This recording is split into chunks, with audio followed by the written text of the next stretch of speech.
Hello, everyone. It's another Saturday, and that means another walk with my dog, Tychus. Say hello, Tychus. Yeah, good dog. All right, let's get going. So, today's talk is going to be about hard times and how we should be grateful for them. And thinking of what story to share with this, and I think my favorite story that talks about dealing with hard times would be one that my sister told me. And I've adapted it to my own story and adjusted a few things since I was told it. But the story goes that there was this young man traveling this long journey, and after a particularly long stretch of road, he finally comes to a village and goes down for the night.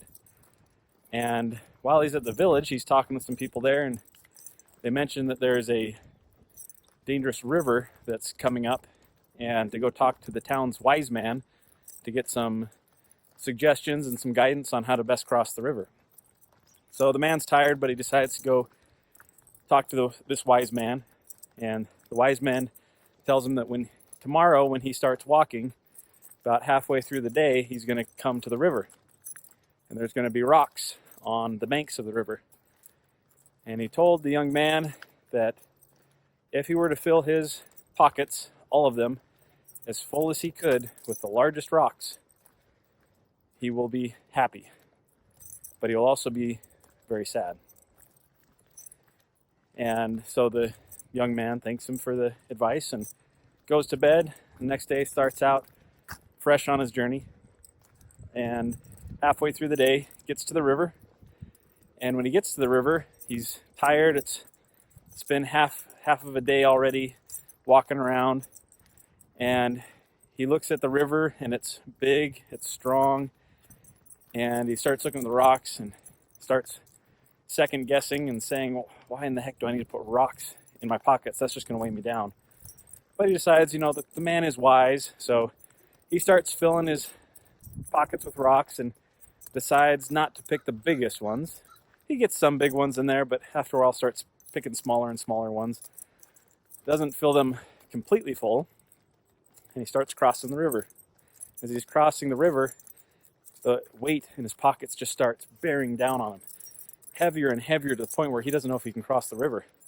And the whole time he's complaining in his head and thinking, why did I listen to this stupid old man? I'm going to die because of this. This was such a dumb idea. I wish I hadn't put these rocks in my pockets. Well, he crosses the river. He's exhausted. He starts walking, totally forgetting about the rocks. And as he's walking, they get heavier and heavier. And he starts realizing, oh yeah, I've still got these rocks in my pockets. So he sits down, he pulls the rocks out, all upset and angry, looks at the rocks, and he instantly understands what the old man was talking about, because he found himself both happy and sad at the same time. What had happened was when he crossed the river, the rocks turned into diamonds. So he was really happy that he had listened to the old man and put the rocks in his pocket. But he was really sad that he hadn't got the biggest ones and hadn't put more in his pocket. And that story was related to me to talk about hard times that we have. There's so many times that we experience trials in our life, and we think to ourselves, we relate to them as dirty rocks, something we don't want. They burden us down. They're just an inconvenience. But when we look back on a lot of those times, we seem to have an appreciation for that experience. It either taught us something or something else came about because of it, and we look back on it with fondness. And it's not until after the experience that we learn to appreciate it. Now, there's a difference on hard times versus bad times. There are some experiences that even years down the road, we regret ever having have happened to us. And there's very few lessons that can be learned from some of those situations. And I get that. And I'm not suggesting to anybody that a bad time is wanted or warranted. Though I do feel that bad times can also produce some really good results, that good things can come of it. But I'm talking about hard times. Things like finals on your last year of school. That's hard. Studying for it, working hard at it, a hard job, or maybe dealing with children. If you're a parent and you're dealing with children that just don't get along, or that are being rowdy or being disobedient, and it's really hard teaching them. And years later, you look back and you think, those were some good years. Those are the experiences I'm talking about. And we too often forget and don't realize when those situations are happening just how important they're going to be in our lives and how precious the memories are going to be. And so I've been thinking, how can we, in that moment, when we're experiencing that bad time, how can we learn to appreciate it and love it for the diamond that it will become? And I don't know if I have any exact answers for it.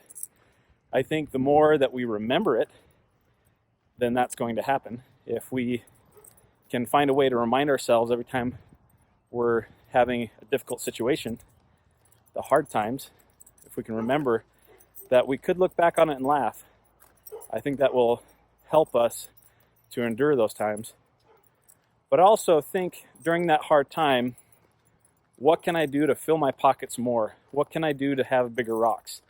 Now that doesn't translate into how can I make this any harder on myself? How can I make myself any more miserable? That's not the case. But what can I invest in during this hard time that will bring a greater return, both in memory and experience, afterwards down the road? Because too often we'll find that when we're having a hard time, we'll give our very least effort on something.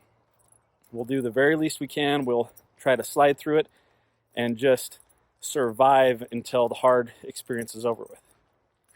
However, if we fill our pockets as full as we can with the largest rocks, if we actually give it our 110% best during that hard situation, not only are we going to look back on fondness, but we'll actually gain a lot more from it.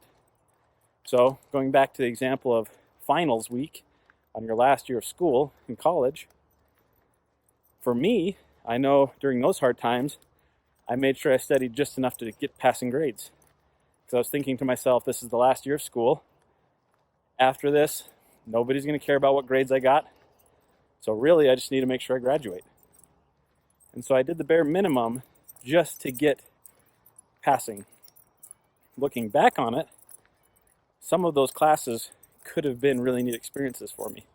And had I studied a lot more, had I involved myself more in the classes, I think I would have gotten a lot more out of it. Looking back, I'm really appreciative for the education I got in college, but I could have gotten a lot more. So I'm very happy about it, but I'm also a little sad about it as well. Some other situations are with kids. If you're a parent, kids can be hard to deal with sometimes. And I always love the story of the mother who was always upset because she was having to clean the smudges off of the sliding door from the kids. They were always putting their hands on the sliding doors and smudging it up. And years later, kids grew up, they moved out, they had kids of their own, and this mother didn't see her kids very much anymore. And she got to where she was longing for the smudges on the window. And at the moment when those smudges were happening on the window, she sure wasn't trying to think of how she could improve those experiences at that moment, or how she could invest more time so that she could enjoy those memories later on. So with children, if we find ourselves having a hard time with them, some of the things we can remember is to look to the future. Think about them as adults. Think about them being successful. Think about them being happy. And then think, what could be my part in making that happen? How could I be a part of their lives in creating happiness and good memories for them down the road? And if we remember that, we'll probably spend a little bit more time with our kids and doing things with them.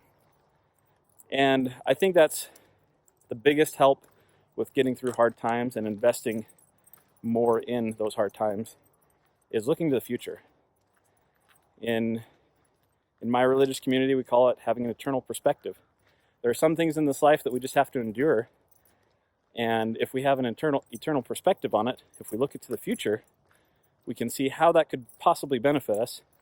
And that's going to give us a little bit more desire to not only enjoy those experiences as best we can, but also to put more effort in them as well. The other thing is complaining about the hard times. I am probably a good master complainer, and there are a lot of master complainers in this world. People who, when they have hard times, they're going to complain about it. They're going to tell everybody about how hard it is. And whenever I do that, I look back in embarrassment that I complain so much. And I always love, there's been a few older people in my life who, whenever when I complain about something, they just tell me there's no point in complaining. It doesn't change the outcome at all. All it does is waste air. And I really liked that because it's true. When we complain, nothing much gets done. But when we look with a positive attitude at things, then we're actually using our breath for something important. Another Idaho truck. Idaho loves their trucks.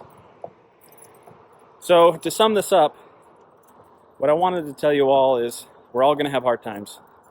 We're all going to experience difficult situations. My suggestion to you is to fill your pockets with the biggest rocks and enjoy the journey, because we're going to have the rest of our lives to think about those times. And the more we can do to have fun in those moments, the more enjoyable memories we're going to have. Thanks again for spending some time with me while I took my dog for a walk, and I hope you all have a wonderful rest of the weekend. See you later.